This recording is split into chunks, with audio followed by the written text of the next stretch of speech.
റീലോഡിങ്ങിന് വേണ്ടി വന്നേക്കാണ്. എനിക്ക് പല്ല നൂറയ്ക്കാണ് ഇപ്പൊ. ഞാൻ വെറും പോസ്റ്റാണ്. ഇങ്ങനെ വിഷമിച്ചിരുന്നാലും നമുക്കിത് കലക്കാം. അതെളിയാ, നമുക്കിത് കലക്കണം.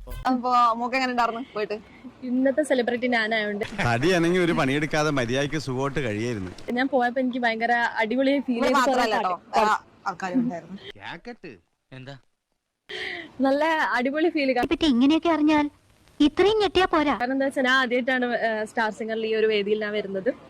നിന്നെ കൊണ്ട് കൂട്ടിയാ കൂടില്ല. കുറെ ചെറിയ മക്കളൊക്കെ വന്ന് പാട്ട് പാടുന്നൊക്കെ ഉണ്ട്. സോ അത് ഭയങ്കര നല്ലൊരു ഫീലിംഗ്. എന്താ ചിരിക്കാൻ മാത്രമുള്ള തമാശ ഒന്നും അതിലില്ല. അടിപൊളി പാട്ടൊക്കെ.